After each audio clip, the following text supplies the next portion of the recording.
Bonjour et bienvenue à tous pour ce nouvel épisode de Par les cornes, le podcast dédié aux Chicago Bulls. Ici Gugur, très heureux de vous retrouver après cette longue pause estivale et on est toujours en compagnie pour commencer cette nouvelle saison avec l'incroyable, le grand, le gigantesque, le fabuleux Chicago Six. Comment tu vas? Salut à tous! Oh, quelle intro! Quelle intro! Bah écoute, ça va, mais à merveille, tout simplement, parce qu'on est hypé par cette pré-saison, cette saison qui s'approche. Dans le même temps, il y a une autre équipe de basket à Chicago qui tourne bien en ce moment. Donc voilà, en ce moment, on se régale quand on regarde du basket à Chicago et on espère que ça va se poursuivre toute la saison, quoi. Ça c'est clair. Alors effectivement là on tourne, on est le 29 au soir, donc le Sky vient de remporter son premier match face au concurrent direct, donc c'est Connecticut, je dis pas de bêtises. Voilà, en fait, c'est les demi-finales en WNBA et Connecticut était le grand favori pour plein de raisons. Meilleur bilan de la saison régulière, qu'ils ont terminé avec 14 victoires consécutives. Ils ont eu 4 joueuses dans les deux meilleurs 5 défensifs. Ils ont le coach de l'année, la MVP, la joueuse qui a le plus progressé. Donc en pleine bourre. Et puis nous, on est allé là-bas, on les a cartonnés. Enfin, cartonnés non, parce qu'on les a battus en 2 prolongations. Donc on n'a pas été largement au-dessus. Mais on a fait un match de grand Cartonné, talent. cartonné. Et franchement, la manière dont ça joue, déjà sur le match précédent à Minnesota, c'est de la super qualité. Franchement, pour ceux qui ont l'habitude de regarder du basket féminin, si vous avez vu ces matchs-là, vous avez dû vous régaler. Et pour ceux qui ne le suivent pas encore, il y a franchement du talent, il y a franchement du haut niveau. Les playoffs en général, mais là, ce que montre Chicago depuis le début des playoffs, c'est super kiffant à regarder. Donc voilà, si ça peut en intéresser quelques-uns en plus, c'est toujours ça à prendre. Ouais, faut foncer. Moi, c'est vrai que là, du coup, j'ai pas pu rattraper mon retard avec la grosse début de saison d'envergure et puis mon boulot, mais je vais tout rattraper parce que j'ai passé une bonne première moitié de saison, j'ai bien kiffé et ça joue vraiment bien. En plus, il y a eu un bon petit triple-double, la deuxième joueuse de l'histoire Exactement, des playoffs WNBA qui a fait une j'allais triple-double. en parler. Courtney Donc, Vandersloot, pratique la meilleure meneuse de la ligue, la meilleure meneuse du monde, mais il y a même pas de débat, elle est juste au top. Non, mais franchement, euh, deuxième ah, puis triple-double de humainement, elle l'histoire, est deuxième incroyable. triple-double de l'histoire des playoffs en WNBA, avec 18 passes décisives, ce qui est le record en playoffs WNBA. Elle a aussi le record des passes décisives Ouais. en saison régulière avec 18 également. Ça fait 58 qu'elle est meilleure passeuse de la ligue. Et elle a été 6 fois dans sa carrière. Non, mais c'est un monstre absolu cette joueuse. Et rien que pour la regarder elle jouer, mais pas que, parce qu'à côté d'elle, il y a des talents à absolument tous les postes. C'est vraiment kiffant de regarder cette Mm. équipe, parce que tout ensemble là, c'est vraiment top. Et Là, je pense qu'on a je tout peux que dit. espérer voir les Bulls jouer un basket aussi agréable à regarder, spectaculaire et efficace. Et ben voilà, c'était la transition sur laquelle je voulais Ah bah arriver. voilà. Je pense qu'on a tout dit. Maintenant, il n'y a plus aucune excuse pour pas regarder le Sky aller chercher le titre. Et puis maintenant, Hmm. on va s'intéresser à nos Bulls Le- et on va espérer qu'ils fassent aussi bien. Alors là, on rentre dans le vif du sujet directement. On a eu le Media Day qui s'est déroulé avant-hier soir. On est à moins d'une semaine de la reprise de la pré-saison. On va commencer cette émission par parler des derniers moves de l'intersaison pour un petit peu faire un récap. Et ensuite, on enchaînera sur le Media Day. Donc, je te laisse lancer sur les derniers moves de l'intersaison. Qu'est-ce qu'on a eu pour vraiment boucler notre roster et notre effectif?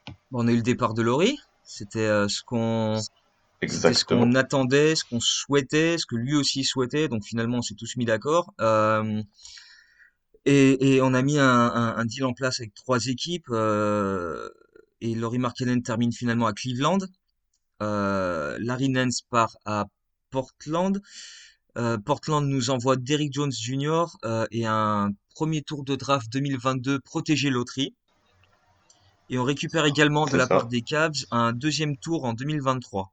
Donc voilà, récupérer Derrick Jones Jr. qui va intégrer la rotation, plus 2 pics de draft, même s'il est protégé, euh, contre Laurie Markkanen qui voulait partir et qui demandait un salaire qu'on ne pouvait pas de toute façon lui donner, et qu'on n'avait sûrement pas envie de lui donner de toute façon. Bah moi je trouve ça très intéressant. Alors c'est sûr, Derrick Jones Jr. c'est pas voilà le meilleur joueur du monde ou quoi que ce soit, mais enfin bon, récupérer ça plus 2 pics contre un joueur qui n'avait aucune intention de revenir, bah moi je trouve ça assez solide Et c'est quand même un joueur qui va nous aider, Derrick Jones Jr. On en parlera plus tard quand on va parler un peu du roster, de la rotation, de ce qu'on attend cette saison. Mais ouais, pour moi, c'est un move très intéressant. C'est vrai que ça a été un petit peu le feuilleton de la fin de l'été, enfin, de la fin de l'été, c'était où va aller Lauri Markkanen tous les jours, t'avais des nouvelles rumeurs. On en a parlé aux Spurs, on en a parlé aux Warriors, on en a parlé aux Hornets, aux Celtics, enfin, c'était tous les jours une nouvelle histoire. Personne n'en voulait au prix auquel finalement lui demandait que son agent. Alors on a eu des rumeurs comme quoi enfin les Bulls lui auraient proposé un salaire pas très éloigné finalement, mais on sait jamais si c'est des vraies histoires ou pas. Ouais, Comme t'as dit, on récupère un autre gagnant du concours de dunk, Derrick ouais, Jones Jr., Monsieur Ryder au concours de ouais, dunk. Donc ça va être de la haute voltige qui est passée par le Heat, puis ensuite par les Blazers. C'est un contrat expirant, donc voilà, c'est pas quelque chose qui va plus dans la masse salariale. Juste pour parler de Laurie, qui a fait quand même ses 4 années chez nous, il part dans une équipe des Cavaliers où il y a du monde à l'intérieur. Il y a Jarrett Allen qui vient de prolonger pour 100 millions de ouais. dollars. Il y a notre ami Evan Mobley drafté en troisième. Il y a Kevin Love Jr. qui est là en congé payé. Et donc Laurie Markkanen. Donc va falloir prouver qu'il peut performer. Mais bon, même si c'est bouché, il y a quand même de la place pour lui pour marquer des paniers et puis essayer de relancer un peu sa carrière. Surtout à Cleveland, il y a la méga star, il y a le héros, il y a le génie, il y a Ah, la vas-y, légende. vas-y, vas-y, vas-y. Denzel motherfucking Valentine, man. Oh là là. Et ces deux, ces deux. Moi, tu sais que moi, je l'aime Oui, d'amour. bah, oui, tu sais, on fait tous des erreurs dans la vie. Mais, voilà, dès mardi là, 5 octobre, boum, Chicago, Cleveland au United Center, premier match de pré-saison. Donc, j'attends de voir l'accueil pour Markkanen et Valentine, même si c'est que de la pré-saison. Ouais, je pense que quand même, il y aura un petit truc fait pour eux, parce que c'est des mecs, dans notre histoire Ouais. récente, ils sont restés longtemps. Oui, oui, je suis sûr qu'il y Donc, aura une, Denzel, il est là je suis sûr qu'il y aura, depuis je suis sûr qu'il y aura 2016. une Donc, vidéo hommage à Denzel avec ses shoots à 10 mètres qui font airball, ses passes dans le dos qui vont en touche. Non, mais je suis sûr il y aura des trucs comme ça. c'est Ah oui, oui, célébration. tout à fait, oui, oui, bien sûr, bien sûr. D'ailleurs, on rejouera Cleveland 5 jours plus tard à Cleveland aussi en pré-saison, hein. On les joue 2 fois en pré-saison. Voilà, donc il va nous mettre un buzzer beater depuis le logo, et puis il va célébrer pendant Ah 45 bah ans. là, Il va dire, voilà, ils m'ont mal là, utilisé. là, là, après, il rentre chez lui en hélico-vite, ouais, ça c'est clair. C'est clair. Et ça me fera plaisir pour lui. Non, c'est un mec que j'aime bien, Denzel Valentine. Donc, écoute, s'il peut se faire une petite place dans la rotation des Cavaliers sur un poste Mais maintenant 3, qu'il est plus chez nous, il fait peut-être. ce qu'il veut, je Oui, m'en il... fous. Ah, je garde de l'affect, je garde de l'affect. C'est mon côté sentimental. Ouais, pour certains, oui, mais Du pour coup, lui, ensuite, non. on a fini de boucler l'effectif. Alors, tout le monde attendait une rotation intérieure. Ouais. On a vu Tony Bradley, mais peut-être que les gens espéraient quelque chose un peu plus flashy. Finalement, c'est pas venu sur le poste de pivot. On allait récupérer d'autres ailiers forts. Le premier, c'était Stanley Johnson, qui vient de sortir de 2 saisons avec les Raptors. Stanley Johnson, c'est un ancien loterie pick, donc huitième ou neuvième par Ouais, les huitième, il me Detroit semble, ouais. Pistons. Ouais, c'est ça, je Il me semble, crois. ouais. Je crois que c'est huitième et avant Justice Winslow ou après Justice Winslow, c'était les deux ailiers comme ça. Ouais. Donc par les Pistons en 2000, je crois que c'est 2015 ou 2016. Voilà, ailier qui a jamais su concrétiser les espoirs fondés en lui offensivement, mais qui est une masse physique, 2 m 01, mais un bon gros tank défensivement qui peut apporter des bonnes minutes sur le poste 3-4, on verra ça plus tard. Et on a eu une deuxième signature que toi t'aimes plus, je crois. Oui, oui, bah, l'autre Johnson, tu vois, on va parler des vaccins tout à Exactement. l'heure. Nous, on a eu notre double dose de Johnson Johnson, du coup, le même jour. On a eu Alizé Johnson.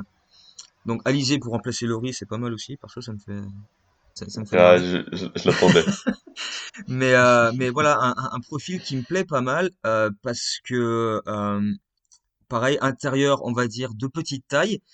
euh, mais un mec qui sait où se placer au rebond, qui fait des box-out, qui fait vraiment le sale boulot, le taf défensif que tout le monde n'aime pas toujours faire.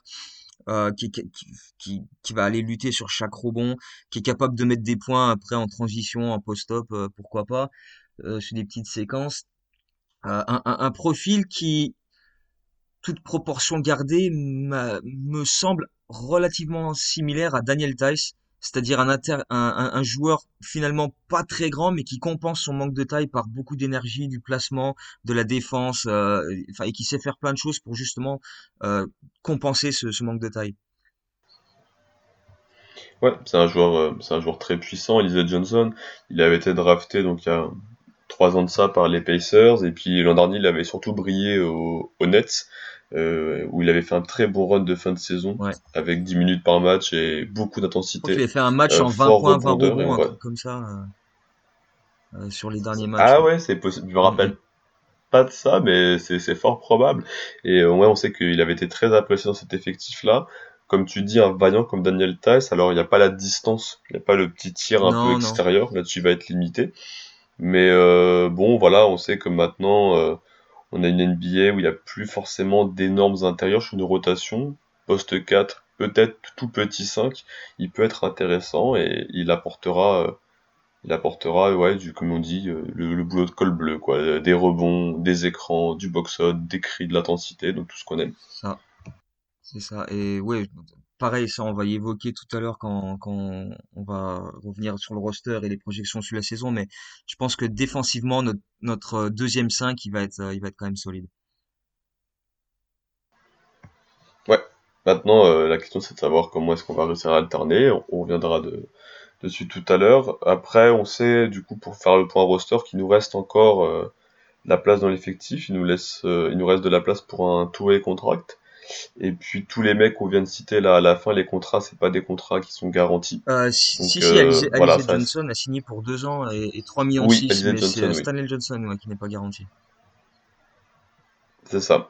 Donc si jamais il fait pas satisfaction, bah on pourra le couper, peut-être le remplacer avec quelqu'un d'autre. Donc voilà, on se laisse des Voilà, options. On se laisse des options. sachant que là, on a Juste, 20 joueurs pour le training camp.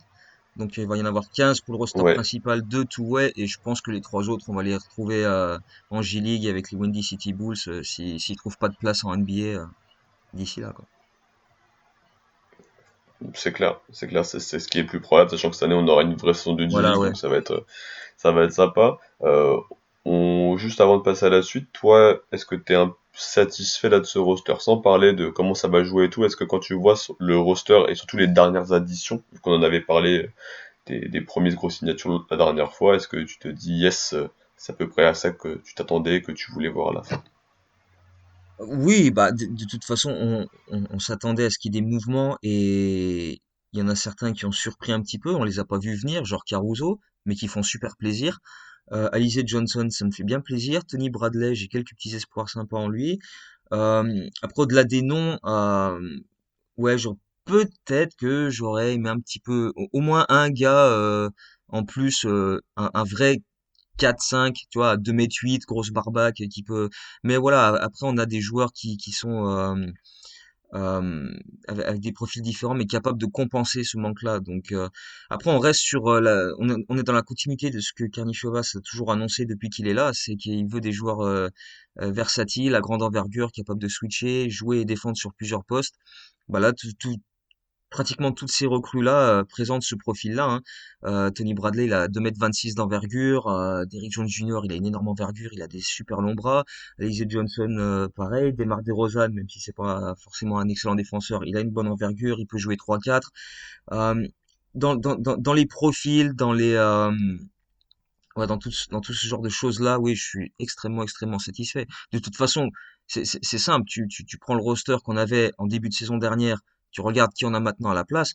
Je veux dire, comment tu veux ne pas être satisfait? T'as remplacé Wendell Carter par Vucevic, t'as remplacé Satoransky par Lonzo Ball, t'as remplacé Lauri Markkanen par bah, Desmar DeRozan, même maintenant, si c'est pas le Patrick même Williams, poste. c'est avec DeRozan. Enfin, je veux dire, autoporteur Ah par oui. DeRozan. Hmm. Je veux dire, mais comment tu peux ne pas être hypé par ce roster et cette équipe? Même s'il y a des points d'interrogation sur comment ça va fonctionner, etc. Mais je veux dire, de base, tu te dis, mais waouh, on a du talent partout. Ouais, je suis d'accord, je te rejoins là-dessus aussi. Moi, je suis très, très excité, très content. Et comme toi, j'aurais bien aimé avoir un vrai gros de supplémentaire. J'ai longtemps espéré un Paul Millsap, par exemple, en tant que vétéran, mais lui, il a préféré, et je peux comprendre, aller au Nets pour viser une vraie bague quand t'es en fin de Ouais. carrière. Même, tu vois, on a parlé de Demarcus Cousins, on en pense ce qu'on veut. Voilà, moi, ça fait quand même un mec, si jamais Vucevic enfin, se blesse, où je peux avoir une vraie rotation de pivot et pas être en sueur avec Tony Bradley titulaire et derrière Derrière Simonovic, ouais. Splice Johnson en... Ouais, voilà, Simonovic par exemple, qui m'a pas convaincu en Summer League, mais on en Mhm. reparlera. Donc ouais, mais quand même dans l'ensemble, oui, oui, je suis hyper impatient et je kiffe bien. On va passer maintenant du coup au Media Day qui s'est déroulé il y a 2 jours. Alors effectivement, on a eu des petites interviews plus ou moins longues. Il y a eu beaucoup Bah, de politiquement correct et surtout c'est longue à normal, c'est du jeu traduire. aussi. Surtout Oui, longue à traduire. t'as Ah, fait je te jure, un c'est, oh là énorme là. boulot. C'est Ouais, très ouais, très et long. en plus tu l'as fait en un temps C'est record. fastidieux. Mais il m'en reste encore, hein. Donc Mais bon, d'ici que ce ouais, je podcast crois que sorte, elles seront mises en ligne. Il me reste Vucevic et Patrick Williams, mais je les ferai normalement demain, elles sont faites. eh ben vas-y, c'est parti. Et du coup, moi, j'invite encore les gens qui sont pas anglophones, soit qui préfèrent l'écriture plutôt que l'audio à lire tes papiers. Puis dans tous les cas, partager ton travail et ton site internet Hmm. parce que encore une fois, et pour la saison qui va arriver, c'est une mine d'or. Donc go go go go go go go Mais oui, qu'est-ce que vous faites? Allez, venez pour le vite! média. Non, il faut vraiment follow ce que ton travail et le partager, c'est important et puis ça donne de la motivation aussi. Hmm, c'est vrai. Euh, on commence avec du coup c'était le coach et le GM donc enfin le GM, le président des opérations basket Karnit Chovas et donc Billy Donovan qui ont démarré. Toi, qu'est-ce que t'en as retenu de leur déclaration? Bah déjà au final, Arthur Askrenichova, ça a pas tant parlé que ça, hein. Il a fait des réponses très courtes en plus, ce qui moi m'a bien arrangé pour le coup. Euh, Notamment bah, sur le tampering, il a dit bah de toute façon je peux rien dire, j'ai pas le droit de parler, donc voilà, il a pas forcément dit grand chose, même si voilà, il a un petit peu expliqué les moves de cet été et c'est ce qu'on attendait de sa part. Par contre, Donovan a lui, pour le coup, il donne des réponses très longues, il prend le temps de développer, d'expliquer Comme d'hab. ça. Donc ça, par contre, ouais, c'est très très long à traduire. Mais c'est extrêmement intéressant sur comment s'est organisé l'été, comment il voit l'équipe jouer, comment il a conseillé Patrick Williams. On y reviendra sur comment il doit améliorer sa condition physique cet été, etc. Sur bah, malheureusement le pauvre il s'est blessé il y a pas longtemps. Euh, mais ouais, il a donné beaucoup de détails très très intéressants sur comment voilà comment l'équipe doit jouer, comment il a changé des choses l'an dernier par rapport au trad, etc. En disant qu'ils avaient ralenti le jeu quand Daniel Theis et Vucevic sont arrivés, mais que c'est pas comme ça que l'équipe devrait jouer. Il veut que ça aille beaucoup plus vite. Et quand tu fais venir un gars comme Lonzo Ball qui est excellent en transition, ben, et puis des mecs comme DeRozan et Lavine qui courent comme des lapins en transition aussi, ben, t'es obligé de jouer vite, quoi. Tu peux pas. Enfin, voilà. Donovan, c'est un entraîneur qui n'a pas un système défini, mais qui définit ses systèmes en fonction de ses joueurs en disant voilà, c'est comme ça que vous fonctionnez le mieux, donc on va jouer comme ça. Et là, bah voilà, avec Lonzo Ball, Zach LaVine et DeRozan, bah tu vas courir, tu vas aller à fond, quoi. Là, c'est vrai que on rappelle que l'an dernier, il avait dit si les mecs aimaient le mi-distance, ils prendraient des mi-distances. On l'a vu, donc oui, c'est un joueur qui, enfin, c'est un coach qui est près de ses joueurs. Jeu rapide, forcément. Lui, il commençait par dire que l'an dernier, il avait joué peut-être plus grand que ce qu'il espérait. On avait Tadeusz Young, on avait Daniel Theis, on avait Nikola Vucevic en fin de saison. Donc là, cette année, on est beaucoup plus petit. Il a dit peut-être un peu trop petit, mais c'est comme ça que la NBA évolue Ouais. aussi. Tu passes de Patrick Williams poste 3 à Patrick Williams poste 4, donc ça veut dire que tu peux encore plus cavaler. Et le deuxième point sur lequel il a insisté, c'était la versatilité de ses joueurs. Il aime bien avoir plein de profils différents et pour peut-être plein de mecs qui peuvent faire plein de choses sur le terrain. C'est ça, mais c'est ce qu'on disait tout à l'heure avec Arturas Krnichovas aussi, c'est le profil de joueur qu'il aime beaucoup. Et tu vois qu'on en a plein. Des Mar DeRozan peut jouer 3-4, Derrick Jones peut jouer 3-4. Euh, Troy Brown, bon, peut-être pas trop en 4. Enfin, en tout cas, je l'ai jamais trop vu jouer en 4. Je sais pas trop, mais Patrick Williams aussi, Alizé Johnson, Stanley Johnson aussi. Enfin, on a vraiment des profils assez similaires. Donc, voilà, sur ces postes-là, tout des gars entre 2 m 1, 2 m 3, 4, grand max. Il n'y a pas de mec à 2 m 8, 10. Mais voilà, donc tous des joueurs à peu près de la même taille, du même gabarit, de la même envergure. Donc, voilà, des profils assez interchangeables au final. C'est ça. Donc ça donne des pistes sur la défense qu'on devrait avoir.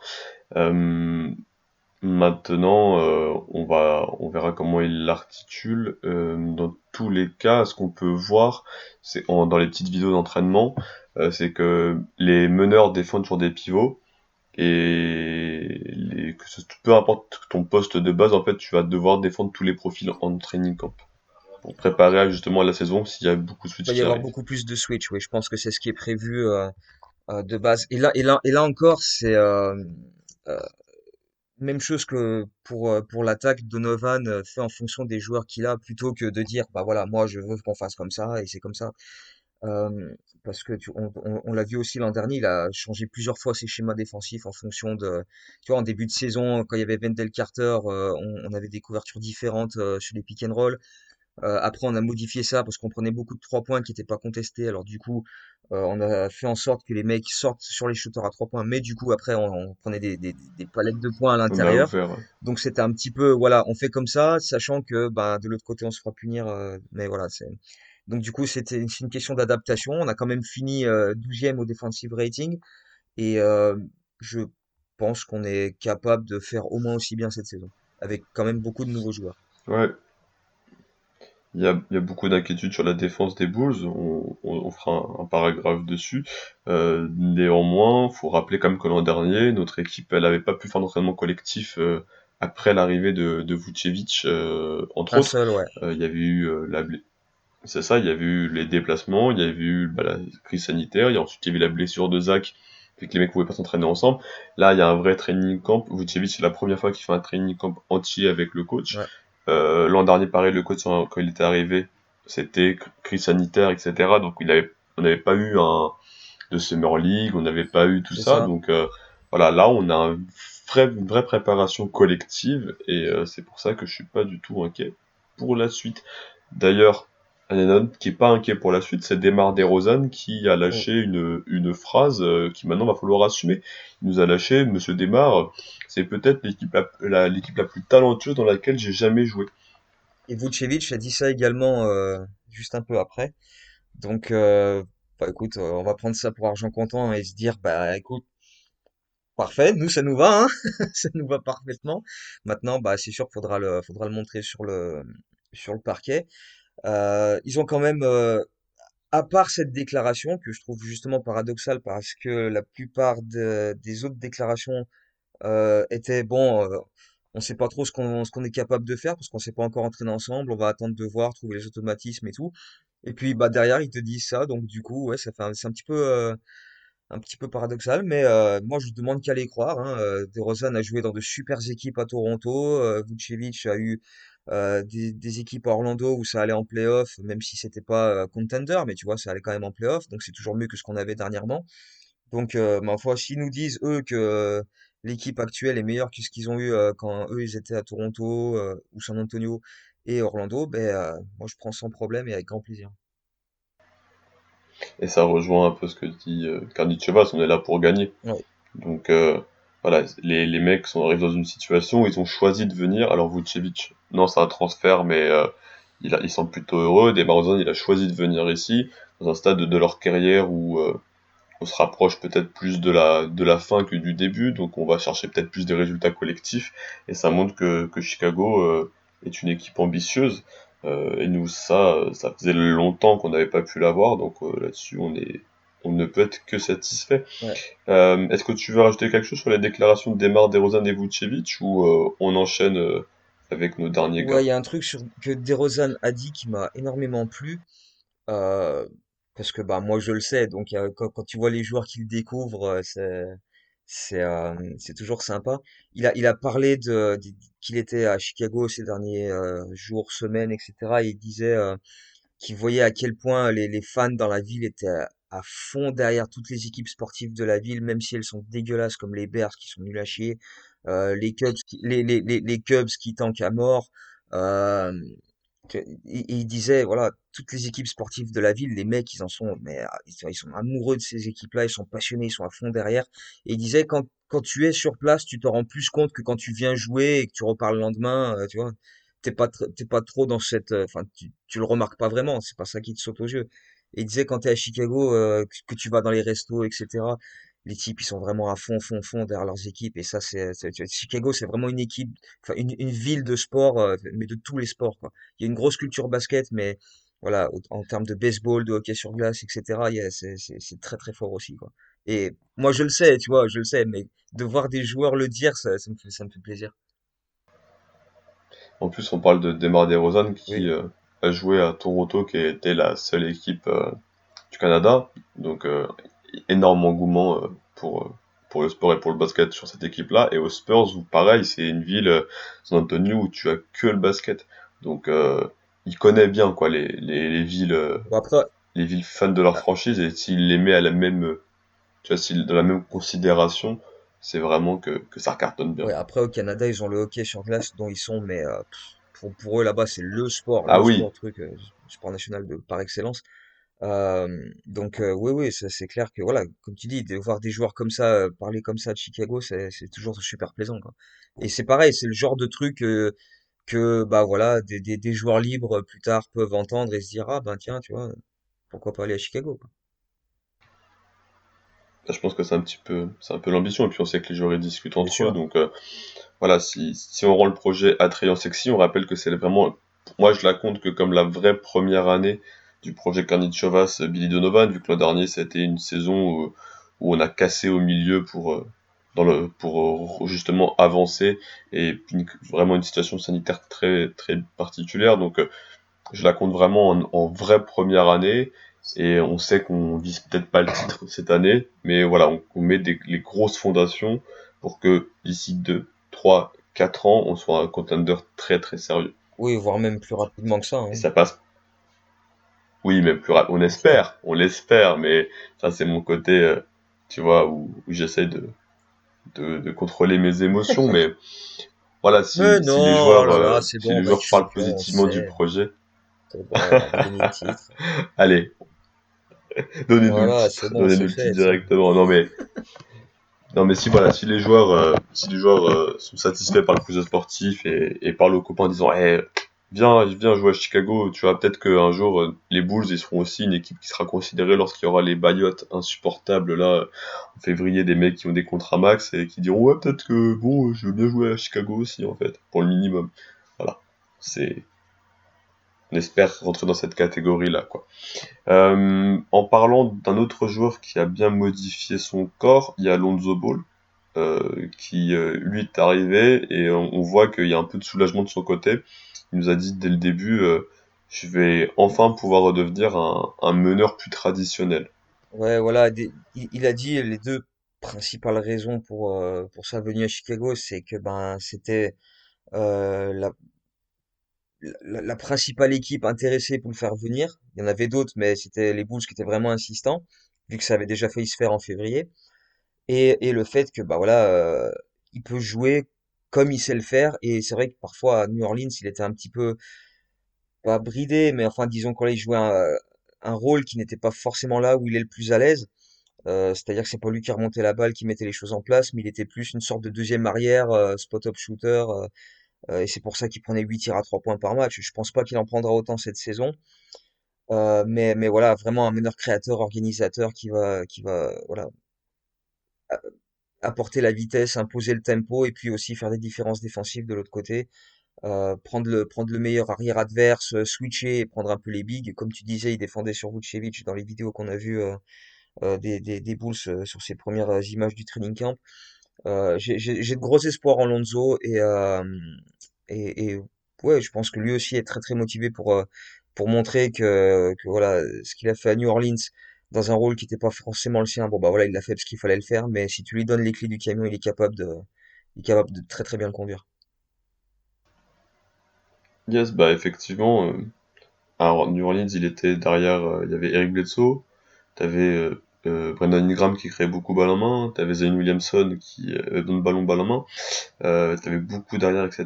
Donc il était pas hyper à l'aise là-dessus. On reparlera de Lonzo quand on fera chacun un petit focus Ouais. sur un joueur qu'on attend beaucoup. Je t'avoue, je fais un petit, enfin, comment dire, un petit avant-goût. Euh, je sais pas, je suis pas persuadé qu'il aura autant de ballons que lui pense en avoir là, vu ses déclarations l'an prochain. Mais Non, on reviendra dessus. On reviendra non, je dessus. suis d'accord, mais oui, on développera ça tout à l'heure. On va on va repartir sur un de nos plus gros espoirs, pardon, Patrick Williams. Patrick Williams qui actuellement est blessé. Je vais te laisser un peu détailler parce que t'as plus d'infos là-dessus sur un peu les timelapses. Mais Patrick Williams un peu blessé, mais Patrick Williams sur lequel on compte très très fort toute cette saison et sur les années à suivre. Ah oui, évidemment, c'est clair que Patrick Williams, le gros espoir pour le futur, très long terme, espérons-le, si la progression se fait comme on l'espère. Ouais, c'est vraiment dommage cette blessure parce que euh, toute la saison, on s'est dit, putain, quand ce gamin il aura une vraie pré-saison, un vrai training camp avec une vraie Summer League avant ça, un vrai été pour bosser sur ses défauts, ça va être énorme. Et il a fait ça tout l'été. Il était dans la Select Team pour affronter Team USA avant qu'il parte aux Jeux Olympiques. Il a fait la Summer League. Il s'entraînait avec Tadeusz Young avant qu'il soit tradé. Il s'entraînait avec Zach LaVine après. Enfin, il a fait énormément de choses cet été qui allaient dans le bon sens. Et puis cette blessure un peu conne qui arrive juste avant le training camp. Donc il s'est blessé le 15 septembre, donc bah, il y a ouais, 2 semaines. Et euh, en s'entraînant justement, il est retombé sur la cheville de quelqu'un d'autre. C'est ce qu'il expliquait dans son interview. Et donc il s'est bien tordu la cheville gauche. Il disait au début, bah il s'est relevé et je dis bah ça va, c'est pas si grave. Et puis ça a bien enflé assez vite. Donc du coup ils ont fait des examens, etc. Et ouais 4 à 6 semaines d'absence, mais donc à compter du 15 septembre, donc il y a 2 semaines. Donc si c'est bien 4 semaines, il sera là pour l'opening day contre les Pistons le 20 octobre à Détroit. Sinon, il pourrait manquer les 1, 2, 3 premiers matchs de la saison régulière. Mais là, ils vont voir sur la première semaine du training camp comment ça va. Ça a l'air déjà d'aller beaucoup mieux. Donc, le staff est assez optimiste sur le fait qu'il soit là pour l'opening day, voire peut-être même le dernier match de pré-saison avant ça, pour le tester un peu, quoi. Ouais, parce que ce qui est important à dire, c'est que là, pour l'instant, il peut quand même s'entraîner avec les gars. Il est pas sur le côté à regarder. Voilà, il est il est dans le mood, il est dans le flux, il apprend les systèmes de jeu, il se met un peu en condition. Donc, voilà, il n'est pas encore sur du 5 contre 5 avec gros contact, Non, c'est mais sans contact encore pour il n'est pas l'instant. non plus chez lui ou il est pas non plus chez lui ou sur le Ouais, côté à juste regarder, c'est quoi. ça. Patrick Williams, du coup, il y a eu son média day aussi. Sur quel secteur de son interview, enfin, dans son interview, sur quel secteur de son jeu, de son corps, de son mindset il a le plus parlé? Bah, tout simplement ce que Billy Donovan lui a dit de faire, tout simplement, hein. D'ailleurs, Billy Donovan en a beaucoup parlé aussi dans son interview au Media Day. C'est sa condition physique. Parce qu'il disait, l'an dernier, Patrick Williams, il y a plein de fois où il sortait des matchs, il était éclaté, il en pouvait plus parce que voilà, ses conditions physiques étaient pas optimales. Et je sais pas si on en avait parlé dans un des podcasts en cours de saison où Donovan disait que il fallait vraiment faire l'apprentissage de A à Z avec Patrick Williams en termes de euh, s'assurer qu'il prenne son petit déj le matin, tu vois, qu'il prenne vraiment des habitudes et tout, tout ce qui est diététique, faire les efforts, les machins, prendre les habitudes comme ça. Donc ils sont partis pas de zéro, mais quand même pas loin concernant Patrick Williams. Et donc l'accent a été beaucoup mis sur sa condition physique, vraiment parce que voilà, comme l'a expliqué Donovan, il va jouer en poste 4, il va switcher, il va harceler les types, il va avoir des assignements défensifs qui vont être énormes, comme il l'a déjà eu sur sa première année. Le mec, il a été envoyé au feu sur LeBron, sur Giannis, sur KD, sur un peu tout ce qui passait. Euh, et en plus, bah, tu dois assurer un petit peu de scoring, etc. Si t'as pas une condition physique absolument monstrueuse, tu peux pas t'en sortir. Et donc voilà, l'accent a été mis sur ça. Parce qu'en termes de qualité de basket, tu vois il a des qualités évidentes de manière athlétique, mais aussi voilà, balle en main, il a un peu de mal au niveau de son dribble, mais après il est capable de shooter. Il a déjà amélioré son shoot à 3 points en Summer League. Il shootait pas juste dans les corners, il s'est éloigné il était un peu plus sur les elbows aussi. Mais voilà, c'est plus en termes de voilà conditions physiques, vraiment prendre les habitudes tous les jours de faire ce qu'il faut pour être prêt. Et c'est surtout à ce niveau-là que qu'il doit et que je pense il a déjà beaucoup progressé. Ouais, bah c'est vrai que alors bon, je fais encore un petit rappel là-dessus, mais il est arrivé sortie de saison Florida State une première année, il est remplaçant et boum, du jour au lendemain, tu vas en NBA, t'es presque titulaire presque immédiatement en En plus, fait, voilà, t'es et tu drafté, il n'y a tapes une pas saison de... de Summer League, t'es drafté et une semaine C'est après, t'es à ça, Chicago, il y a le début du training camp, la saison enchaîne, donc ouais, t'es dans le bain direct et tu pouvais pas, t'avais pas le temps de souffler, d'assimiler, et quoi. t'es sur une saison avec 72 matchs qu'il faut enchaîner sur un temps record avec des back to back to back to back, t'arrêtes jamais. Les déplacements, c'est pas non plus comme si tu pouvais un petit peu profiter, c'est que t'es dans des conditions avec l'isolement tout le temps. T'as pas eu forcément le temps d'avoir les stages de gestion de ton argent, gestion de ton alimentation, etc. que la NBA met en place et que les franchises derrière poursuivent. Ouais, Donc c'est une grosse adaptation. Moi, l'an dernier, quand on avait fait la pré-saison des Bulls, j'avais dit sur Patrick Williams, attention sur justement la condition physique, sur le rythme et tout ça, parce qu'il était déjà un peu en galère à la fac pour finir les allers-retours, finir les matchs et tout ça, ouais, et il m'avait fortement surpris. Donc je suis pas non plus étonné que le gamin, il ait besoin de un peu de récupération et que il retravaille là-dessus. Comme tu dis, on passe sur un poste 3 à poste 4, donc ça veut dire que quand même, il faut mettre un peu plus de masse sur ce corps. Et on sait que à Chicago, les années précédentes, quand les mecs, on leur mettait de la masse sur leur jeune corps, à chaque fois, ils pétaient. Hein. Laurie Markkanen, c'est quand on a mis de la masse qu'il a cassé. Wendell Carter Jr. qui était déjà fragile, dès qu'on a mis un peu plus de masse, il a c'est vrai. pété. Donc, bon, là, c'est une blessure stupide. Mais voilà, faut quand même faire attention. On sait qu'il y a enfin, on va le dire comme ça, hein, qu'il y a une sorte de dopage en NBA, que les mecs, il y a des métamorphoses physiques assez impressionnantes.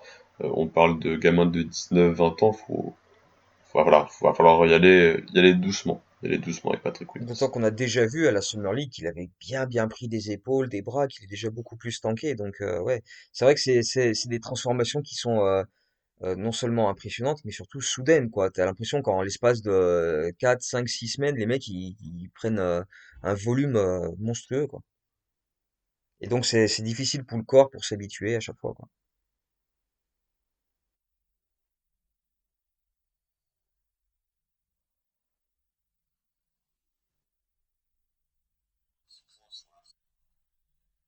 Ouais, Le point,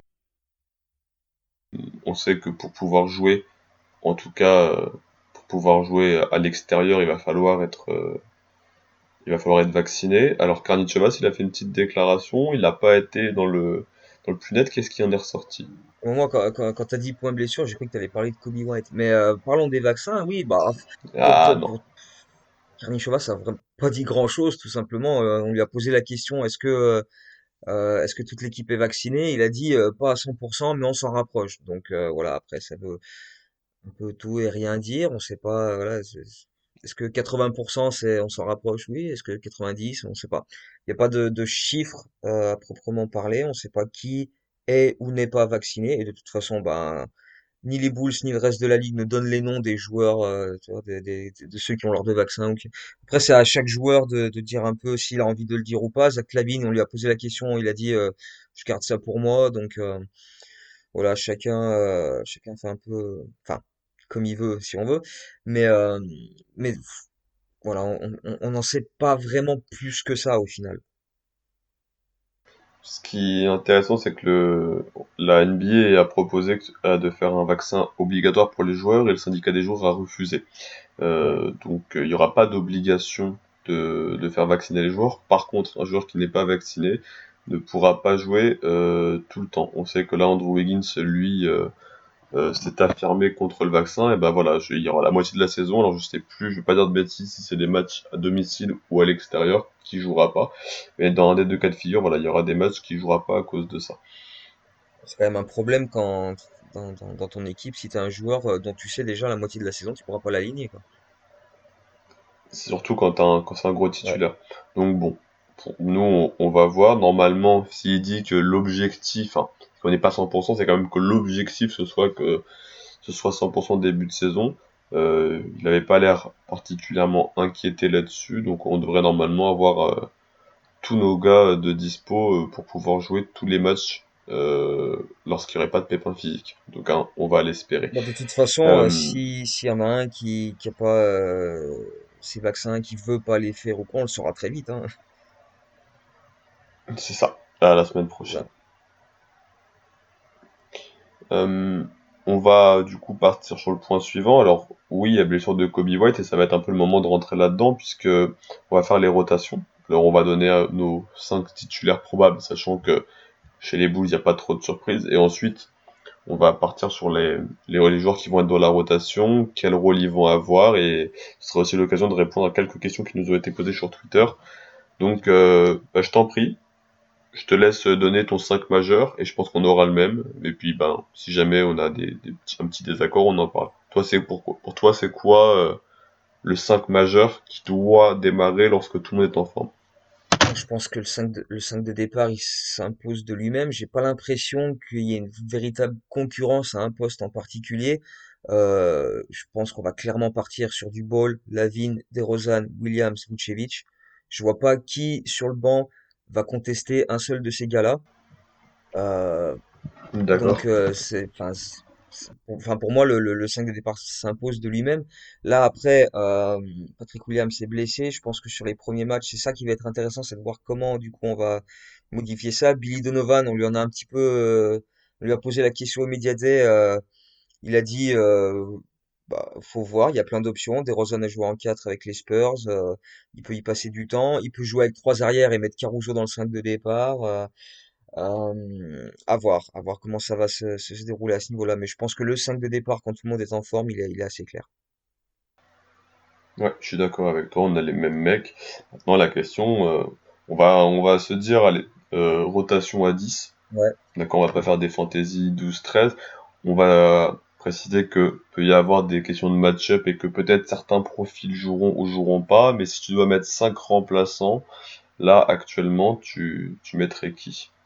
Bah, déjà, t'as Caruso sûr. Troy Brown. Ouais, je suis d'accord.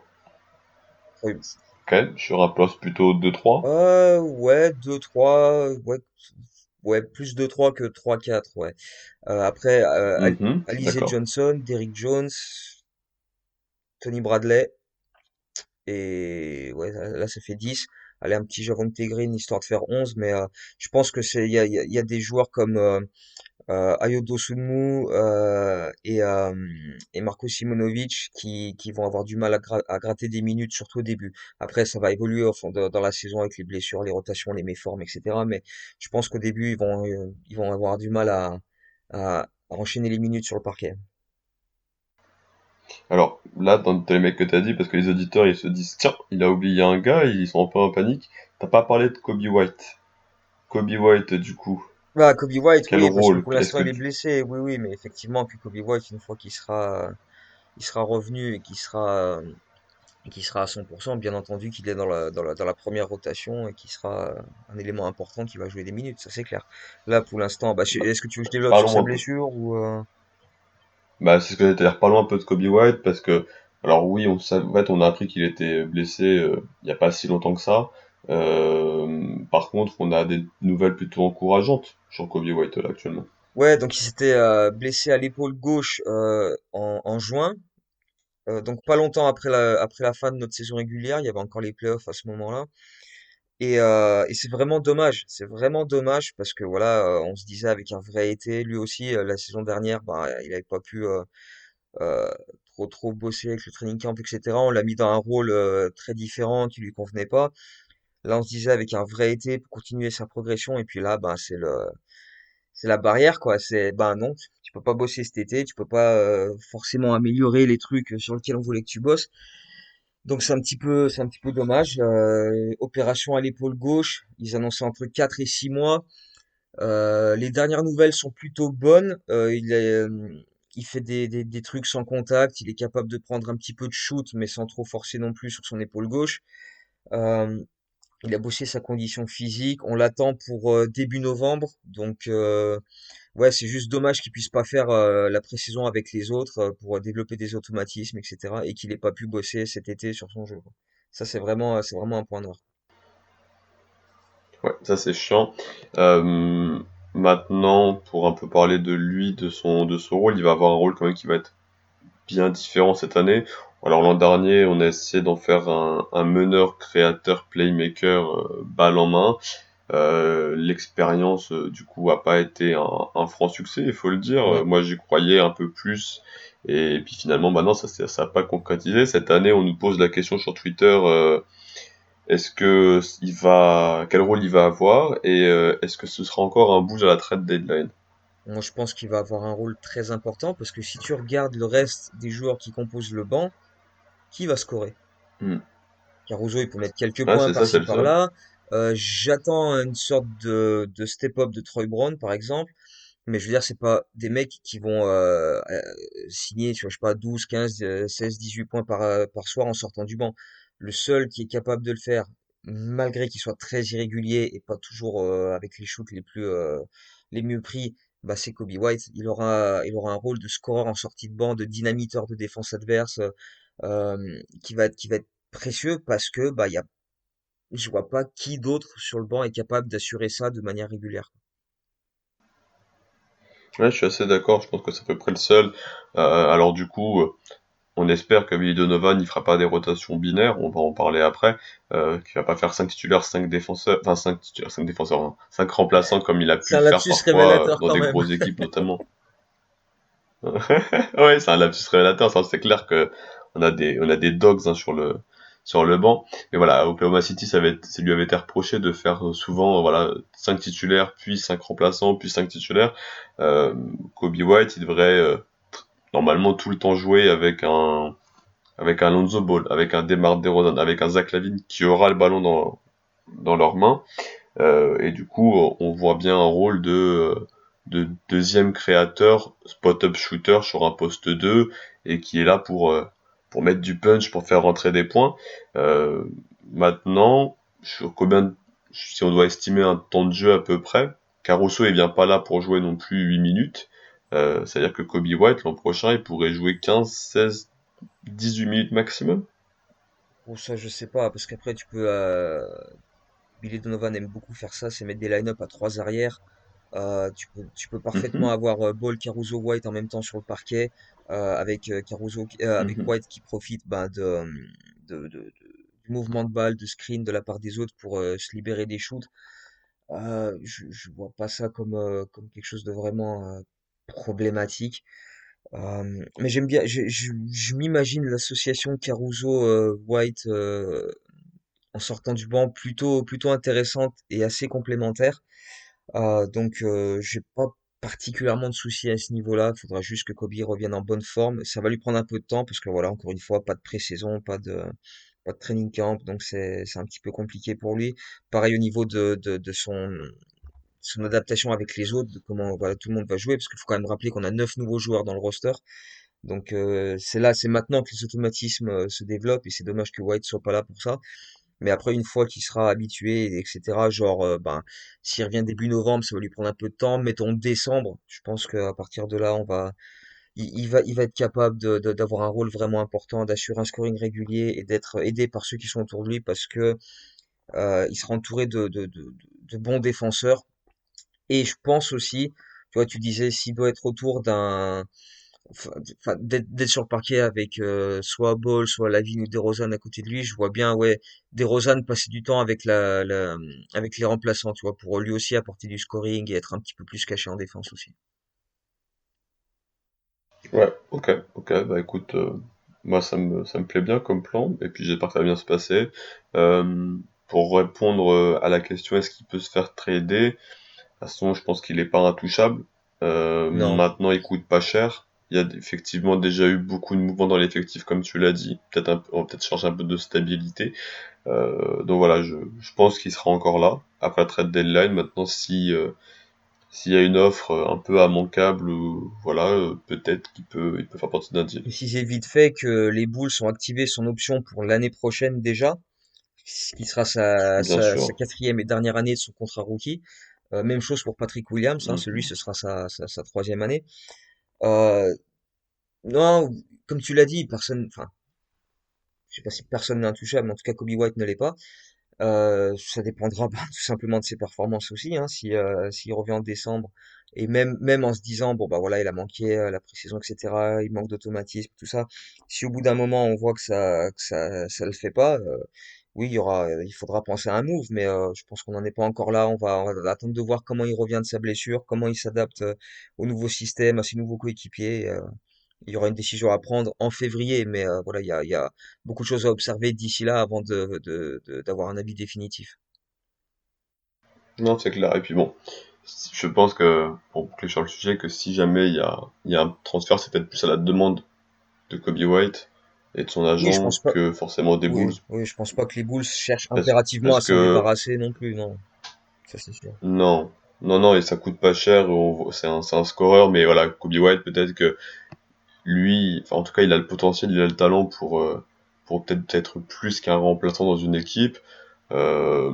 Voilà, ça peut être en C'est en discussion. fonction de Bon, lui maintenant, comment je comment connais il pas accepte le son joueur, rôle aussi, mais je pense que c'est quand même un c'est bon gars ça. qui a un bon état d'esprit et qui devrait pas trop ouvrir sa gueule à ce niveau-là si on lui dit tel sixième homme. Il a quand même des responsabilités offensives en tant que sixième homme, hein. Tu sais, c'est pas être sixième homme en NBA, c'est pas une tare, quoi. C'est pas, voilà. Donc c'est quand même quelque chose Ah non, c'est clair. de respectable et voilà, c'est un rôle à prendre à cœur je pense qu'il est capable de le faire. Il a l'état d'esprit pour ça, je pense. Ouais, je suis d'accord. Et puis je l'espère, c'est un mec que j'aime bien voir, qui fait toujours donner le smile. Ouais, il est Donc voilà, bonnard. Il est c'était des petits bonnard, il gars. met l'ambiance dans un groupe, etc. C'est un bon type, donc on peut que lui souhaiter que ça se passe bien, quoi. C'est clair. Du coup, on a vu à peu près les gars qui pourraient jouer. On a essayé de voir à peu près sur quel poste ils pourraient jouer. On va essayer d'avoir des points clés Ouais. qu'on va mettre en avant, des choses sur lesquelles on va être très très vigilant. Euh, Toi, là, ces Bulls là, 2021-2022, sur quoi tu vas être très attentif? Soit en positif, soit en plus inquiétude. Sur quoi tu vas mettre ta Bah, loupe? il y a le sujet qui revient un petit peu tout le temps, c'est comment ils vont jouer ensemble. Moi, offensivement, ça m'inquiète pas trop parce que je suis un petit peu sur la même ligne de mire que Demar DeRozan. Que voilà, les joueurs talentueux ils savent comment jouer ensemble. C'est juste une question puis en plus, voilà, je trouve que les gars qu'on a, que ce soit Ball, Lavine, DeRozan ou Vucevic, ils sont tous de très bons passeurs et ça leur casse pas les couilles de passer le ballon aux autres, tu vois. Ils sont parfaitement Hmm. conscients que voilà, il faut faire des passes, il faut impliquer les autres. Et tu sais, c'est pas des mecs qui jouent pour leur gueule, perso ou quoi. Ils sont tous capables de créer pour les autres de manière différente, que ce soit Vucevic en post-up, on l'a très bien vu sur cette fin de saison. Il est capable de jouer son gars en post-up ou servir le mec qui cut sous le cercle ou ressortir la balle sur les mecs à 3 points. Il a aucun problème à donner des ballons. Lavine, pareil, il va être très bien entouré. Il a des super gars à qui donner les ballons. Il a pas de problème avec ça. DeRozan, pareil. Lonzo Ball, pareil. J'ai aucun problème avec la manière dont ces quatre-là vont jouer offensivement. C'est plus défensivement qu'il y a forcément des questions parce que c'est pas des profils défensifs de premier ordre individuellement. Après, collectivement, voilà, c'est à Billy Donovan et son staff de trouver la bonne formule pour faire en sorte de masquer un peu les faiblesses et maximiser les qualités défensives des uns et des autres. Euh, et c'est vrai que c'est assez paradoxal dans cette équipe parce que tu regardes le potentiel offensif des titulaires est énorme. La défense, il y a des questions. Et sur le banc, c'est un peu l'inverse. T'as beaucoup de profils Mhm. défensifs de qualité et moins offensivement. Donc voilà, il y aura des équilibres à trouver. Et je pense que ça va être les rotations avec quel joueur du premier 5 va rester avec les joueurs du deuxième pour tu vois, équilibrer un petit peu l'attaque et la défense. Je pense que ça va être très très intéressant à suivre. Un petit peu comme je disais tout à l'heure, tu Ouais, vois, bien par exemple, sûr. DeRozan qui passe du temps dans la seconde unit avec Kobe White, entouré par Caruso, Brown, par exemple, pour, tu vois, cacher un petit peu leur souci défensif, tout en apportant le scoring que les autres ne sont pas capables de donner. Ouais, donc on en revient à cette question de justement des rotations et établir voilà quelque chose qui marche bien. Alors, on a une piste de réponse l'an dernier. On avait vu qu'il y avait eu des modifications qui avaient été faites souvent avec des rotations, surtout sur le secteur intérieur. Vucevic qui était beaucoup mis avec Daniel Theis pour avoir ensuite Laurie et Tadeusz Young ensemble. Mais voilà, il aime bien se trouver des binômes comme ça, Billy Donovan, et c'est ça Voilà, un qui peut scorer, qu'on va un qui beaucoup peut un peu suivre. plus défendre et cacher les faiblesses défensives de l'autre. Donc voilà, je pense que ça va Mhm. être Vucevic va être un petit peu comment dire caché par Williams, même si bon Williams il va devoir cacher Vucevic et DeRozan en même temps. C'est pour ça qu'il faut qu'il ait une condition physique de ouf parce qu'il va avoir du boulot quand même. Mais voilà, oui, ça va être des binômes comme ça. Pareil avec Caruso White que j'imagine en seconde unité par exemple. Je pense que ça peut, voilà, ça va être ce genre de binôme. Et c'est aussi pour ça que j'attends beaucoup de Troy Brown Jr. aussi. Ouais, j'allais venir dessus, Trey Brown Jr. qui va avoir du gros travail. Lui, je pense que ce sera peut-être des premières rotations qui va arriver quand il y aura un mec qui se fait un peu ouvrir, que ce soit Lavine en 2, DeRozan en 3, t'auras un des deux qui sortira, et Trey Brown qui sera en mode c'est bon, je prends le mec le plus chiant en face. Ouais, ouais, je te rejoins. Moi, un point que je vais particulièrement suivre, encore plus précis dans la défense, ça va être le rebond. Comment est-ce que cette équipe elle va sécuriser son rebond? Parce que on l'a vu hier, donc enfin avant-hier, Donovan a dit ça va pas être Vucevic qui va devoir prendre tous les rebonds, ça va être un travail d'équipe. On a beaucoup de mecs de grande taille, on a beaucoup de mecs qui aiment participer au rebond. Je pense à Lonzo Ball, je pense à Demar DeRozan, je pense maintenant à Zach LaVine de plus en plus, Patrick Williams. Voilà, comment est-ce que les gars vont s'organiser ensemble pour box out et sécuriser ce truc-là et ensuite pouvoir partir en transition. Ouais. On a vu plein d'équipes, enfin, d'équipes des Bulls où il y avait potentiellement plein de bons rebondeurs et en fait personne ne faisait jamais l'effort de faire le pas de plus pour défendre la position ou d'aller prendre le long rebond qui est de plus en plus fréquent dans les équipes qui tirent de plus en plus à 3 points. Et voilà, je vais être très vigilant là-dessus. Je pense que si les Bulls sont une équipe qui sécurise bien leur rebond défensif, ça change toute la donne pour les résultats et pour le net rating défensif, quoi.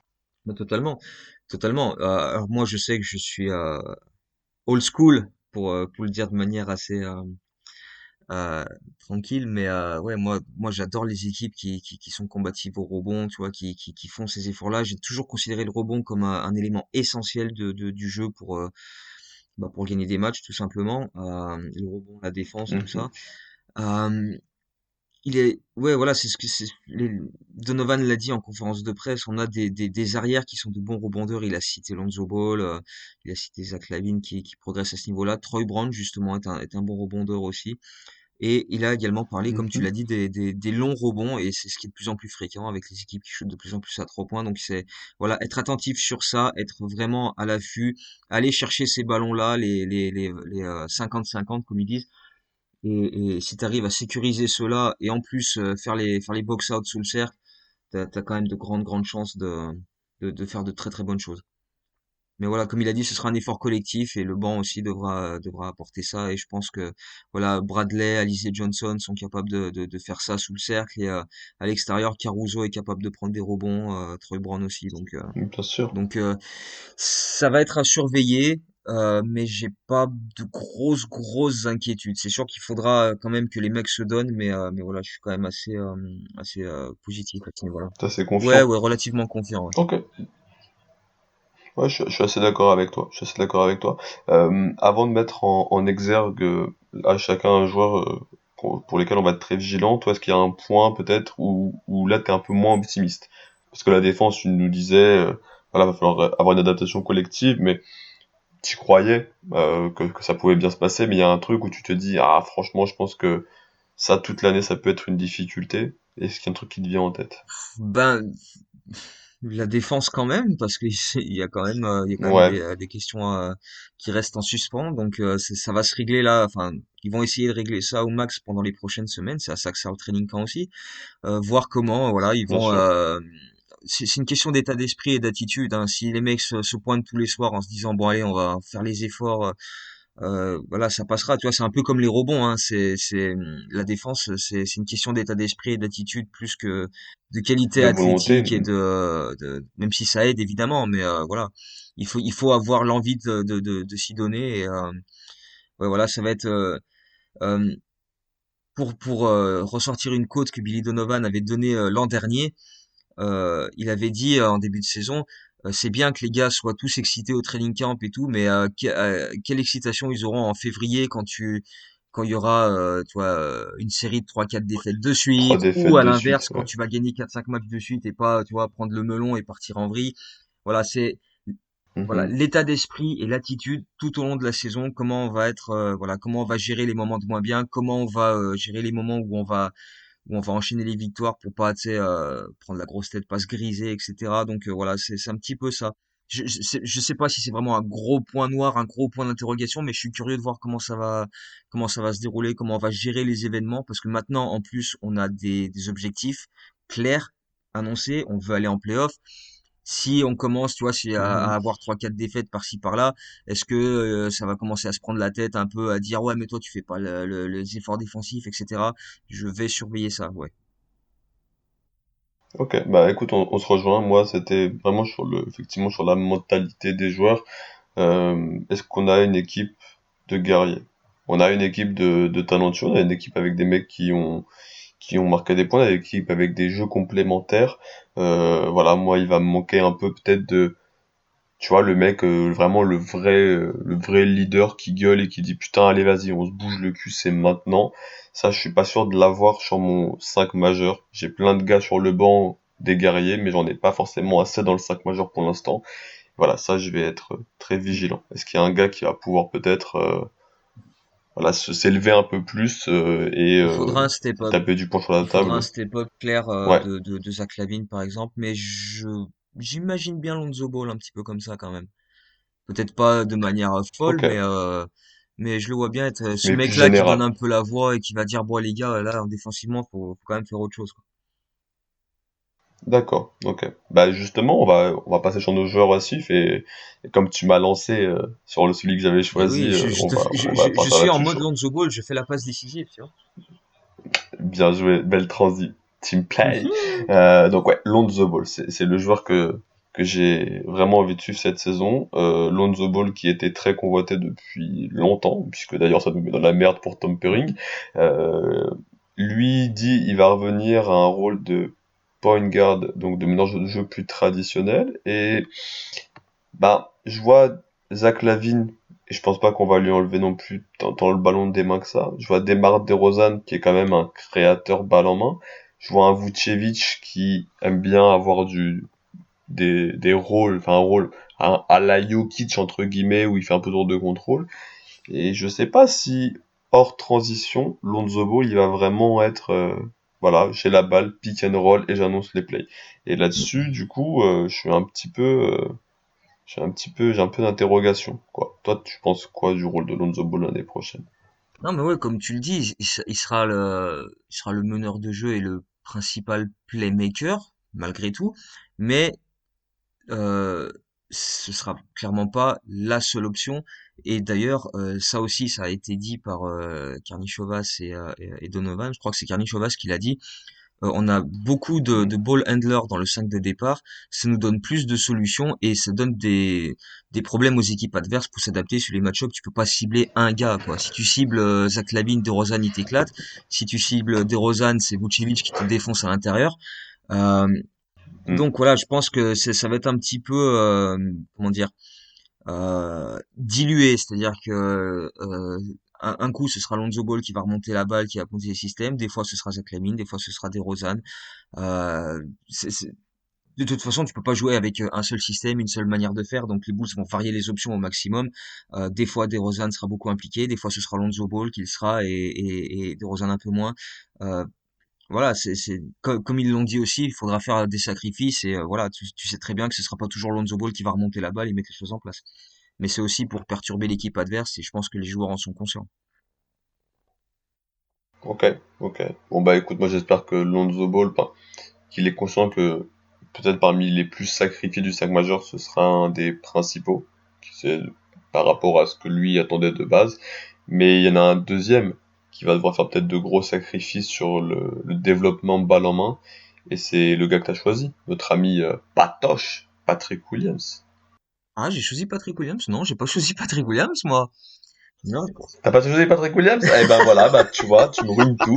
Non, excuse-moi, non, tu mais on choisis peut. Patrick Williams, j'ai pas dit de décider, c'est pas ton émission, d'accord? Non, non, je rigole, je rigole, je rigole. Alors, Non, excuse-moi, non, mais je te on laisse peut parler, partir on peut sur... parler de Patrick Williams. Il y a pas de souci. Et c'est clair que Alors, parlons de de base Patrick comme ça, il Williams. part comme étant la cinquième option offensive du 5 de départ. Donc de toute Ouais. façon, oui, c'est clair qu'il aura assez peu finalement de possibilités balle en main. Tu l'imagines plutôt scorer avec des cuts backdoor ou derrière la ligne à 3 points dans les corners, au moins au début. Et après, oui, lui aussi, un peu comme DeRozan, peut passer du temps avec la seconde unit et voilà, poser un peu plus la balle au Mhm. sol, même si c'est pas sa caractéristique première, mais voilà, apporter un peu plus de scoring. Donc à voir. C'est clair qu'il aura beaucoup de tâches défensives par contre et ça va lui prendre beaucoup d'énergie. Donc du coup, peut-être qu'offensivement, il sera moins impliqué, ça c'est sûr.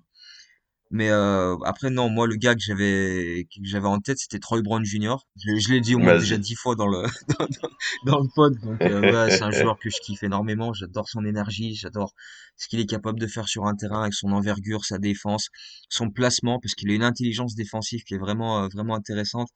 Et s'il est capable de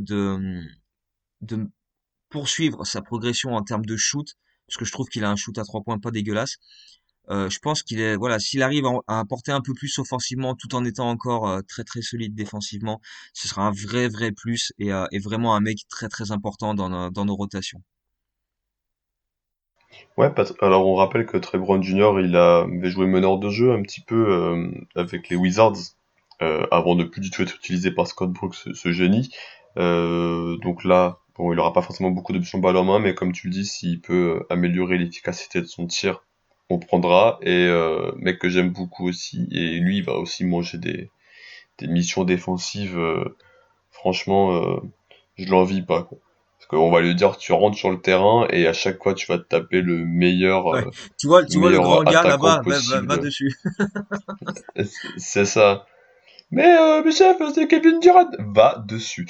Ouais, Troy Brown Jr., pareil, un vrai kiff dans notre rotation. Ouais, perso j'aime Et beaucoup. lui, il est en quatrième année, là. Donc c'est son année de contrat, non? À aller Il a une chercher. qualifying offer pour l'an prochain à 7,2 millions, qui sera Mhm. la quatrième année de son contrat rookie. Donc là, il est dans sa troisième année, là. Ouais. C'est ça, donc lui il a un contrat à aller chercher et puis après il sera du coup agent libre au restreint et donc bon on va espérer qu'il fasse une belle saison mais pas trop belle non plus pour pas aller péter les 16 millions de dollars par an parce que c'est un mec que j'aimerais bien garder Ah ouais, un perso, petit j'aime bout de temps beaucoup, très ouais. Brown Junior. Je suis fan de ce joueur. J'aime vraiment beaucoup son profil et ce qu'il amène sur un parquet. Donc là c'est notre moment maintenant où on va raconter des grosses conneries. C'est le moment où on va essayer de Tu veux faire dire plus que une sorte d'habitude? de pronostic, de projection. Ouais, plus que d'habitude Oula. là parce que là on donne des Ah chiffres. ouais. Tu vois, donc quand on donne des chiffres après, c'est carré quoi. Les mecs ils ont un tableau Excel et ils regardent, ils font bah non ça marche Voilà. pas. Donc les Bulls l'an prochain, alors on rappelle, il y a 15 équipes à l'Est, il y a de la place 1 à la place 6 t'es qualifié en playoff directement et tu profites. Et de la place 7, 8, 9, 10, il y a un play-in. Alors les Bulls play-in ou pas play-in? Qu'est-ce que ça donne pour toi? Bah, si on peut l'éviter, c'est sûr que c'est mieux. Je pense qu'on a, en termes de talent, l'effectif capable d'accrocher le sixième spot. Il y aura une lutte acharnée Mhm, avec pas mal d'équipes. Euh, je vois mhm. clairement Brooklyn, Milwaukee largement au-dessus. Philadelphie, il faudra voir comment ils gèrent avec Ben Simmons, comment ça se déroule pour eux. S'ils le trade dans une équipe à l'Est et renforcent donc le concurrent, s'ils l'envoient à l'Ouest et qu'est-ce qu'ils récupèrent en retour. Donc c'est un petit peu le point d'interrogation, Philadelphie pour l'instant. Derrière ça, t'as Miami qui est toujours dangereux et qui s'est bien renforcé. Indiana, Ah ouais, ouais, ouais. Indiana, je m'en méfie comme du Covid parce que bah ils ont eu énormément de blessés l'an dernier. Quand ils sont tous là, c'est quand même un sacré effectif. T'as Rick Carlisle en coach maintenant, c'est quand même pas la même. Je m'en méfie beaucoup de cette Mhm. équipe. New York et Atlanta vont devoir confirmer leur saison de l'an dernier et New York s'est plutôt bien renforcé avec Fournier et Kemba Walker. Donc je nous vois, en tout cas je nous imagine bien la lutte avec ces équipes-là, New York, Atlanta, Indiana, pour accrocher le spot 6, tu vois, 5-6. Ok. Après, si on doit passer par le play-in en étant 7-8e, on passera par le play-in en étant 7-8e. C'est pas une fin en soi, ce sera pas catastrophique. Si on peut l'éviter, c'est mieux, mais je pense que oui, on peut finir en tout cas dans le top 8. Ouais, bah, de toute façon, oui, oui, là, je suis d'accord, top 8. Top 6, j'y crois aussi. C'est vrai qu'il va y avoir Ce sera beaucoup de concurrence, compliqué, mais comme ça tu me l'as paraît dit. pas impossible ou illusoire. C'est ça. Je pense que ça va dépendre effectivement de l'alchimie. Et puis, comme chaque année, hein, pour toutes les équipes, c'est la même chose, des blessures. Nous, on est une des équipes les années précédentes où il y a eu toujours beaucoup de blessés, donc on sait ce que c'est. Tu l'as dit, Indiana, beaucoup de blessures. Faudra regarder comment est-ce que Philadelphia va s'en sortir, comment est-ce que New York, avec Kemba Walker, est-ce que ça peut tenir physiquement. Donc il y a beaucoup d'interrogations. Et puis en petite équipe, moi j'ai aussi les Hornets, hein, C'est vrai, c'est vrai, c'est vrai. que je sens très bien. Et ce serait aussi oublier Boston qui a quand même fait une belle intersaison. Alors il y a un nouveau coach, faudra voir, mais en tout cas voilà, la concurrence à l'Est est très rude. Alors on dit toujours la conférence Ouest, la conférence Ouest. Moi j'ai l'impression vraiment cette année que l'Est c'est une grosse jungle et que c'est vraiment c'est intense quoi. Ouais. C'est vraiment c'est physique comme Ouais, conférence. totalement. Alors Et c'est après, moi cool. personnellement, Boston, je suis pas convaincu. J'ai un petit peu de mal, donc on va Ok. voir, on verra bien ce qu'ils nous proposeront. Mais c'est sûr que oui, de toute façon, même si eux ne performent pas, il y a d'autres équipes autour de nous qui vont être très chiantes à bouger dans la lutte pour finir dans les 6 premières places. Ça c'est clair. Il y a vraiment des équipes de grande qualité. J'avais effectivement oublié Charlotte. C'est bien fait de le rappeler, mais c'est clair qu'il y a il y a un lot de 5-6 équipes qui vont se disputer les places 5, 6, 7, 8, quoi. C'est ça, donc ça va être une conférence Est qui va être très cool à suivre Ah ouais, oui, ça va être et voilà, qu'on soit fan de n'importe quelle équipe, je pense qu'il y aura quasi tout le temps des très beaux matchs à sauf l'Est des Pistons. et même les équipes. Ouais, bah alors même les Pistons, tu vois, il y a un côté un peu excitant et ils ont des vrais gars quand même, tu vois, Oui, oui, non, mais je veux dire pas en il y a termes de Jeremy Grant, classement ou quoi. Je veux dire, voilà. ça peut être sympa à avoir joué, mais après, je pense pas qu'ils vont faire une saison au-delà de 30 victoires et ce sera même déjà, je trouve perso très bien Non, s'ils y arrivent à 30 victoires. c'est sûr, mais ce sera un facteur et dont on va peut-être souvent reparler l'an prochain quand on fera des bilans au fur et à mesure, c'est est-ce que tu as réussi ou non à battre les petites équipes. Ouais. Ça peut être un truc clé, D'ailleurs, premier match de la saison justement, pour régulière, s'assurer une on est sixième à place. Détroit le 20 octobre. Donc, tu vois, tout de suite. Voilà, on aura un avant-goût de ce que ça peut être. Il faut arriver, et même s'ils ont des joueurs talentueux, il faut pas trembler, il faut gagner, C'est quoi. Il faut ça. pas se dire d'avance, ah bah c'est bon, c'est Cleveland, c'est Detroit, c'est Ouais, Washington, tu vois, j'ai déjà c'est une erreur qu'on gagné. a pas mal fait l'an dernier. On a perdu des matchs à Cleveland, on a perdu à Minnesota alors qu'on avait une énorme Hmm, avance et on perd en prolongation. Même chose à OKC. Donc voilà, c'est ce genre d'erreur qu'il faut absolument éviter de reproduire. c'est ça, faut respecter tout le monde. Donc bon, on espère que les gars ont entendu et, euh, et répondront donc présents. Bah écoute, moi, on va boucler pour cette émission-là. On a fait un bon gros format, là, encore une fois. On est sur un peu plus une heure et quart. On se retrouvera assez tôt dans la saison, je pense, pour faire un premier bilan, parce qu'il y aura beaucoup de choses à dire sur le jeu, l'alchimie, etc.